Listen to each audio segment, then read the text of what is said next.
Hello বন্ধুরা, আমি বর্ণালী এসেছি আবারও একটা নতুন ভিডিও নিয়ে। আজ আমি এসেছি নিমতলা আহারিটোলা ভূতনাথ মন্দিরে বাবা ভূতনাথের দর্শন করব বলে। এই মন্দির প্রায় 300 বছরের পুরানো। আর মন্দিরের উল্টো দিকে রাস্তায় অনেক দোকান রয়েছে, যেখানে ফুল মালা সব বিক্রি হচ্ছে। আমরাও সেখান থেকে ডালা, ফুলমালা আর বাবার মাথায় ঢালবো বলে ঘটের জল এসব কিনে নিলাম।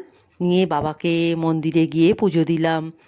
আর মন্দিরের ভেতরে যেহেতু মোবাইল অ্যালাউ নেই, তাই আমি মন্দিরের ভেতরে আর তোমাদের দেখাতে পারলাম না।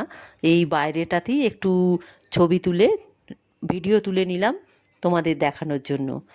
আর এই মন্দিরের একটি বিশেষত্ব হচ্ছে এখানে নিজের হাতে বাবাকে আরতি করা যায়।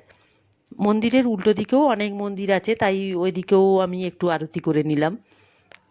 আর অন্য কোনো মন্দিরে এরকম নিজের হাতে বাবাকে আরতি করা যায় বলে আমার তো জানা নেই। আর কিছু হোক বা নাই হোক, নিজের হাতে বাবাকে আরতি করতে পেরে নিজের মনটা খুবই শান্তি পায়। আর বলে রাখি তোমাদের, এই মন্দির খোলে ভোর 4টের সময়, আর সকাল 6টায় আর রাত্রি 8টায় এখানে জ্বলন্ত চিতার ভস্ম দিয়ে বাবার আরতি করা হয়। মধ্যপ্রদেশে যে মহাকাল মন্দির আছে উজ্জয়িনীতে, ওই মহাকাল মন্দিরে আর এই মন্দিরেই শুধু এই আরতি করা হয়।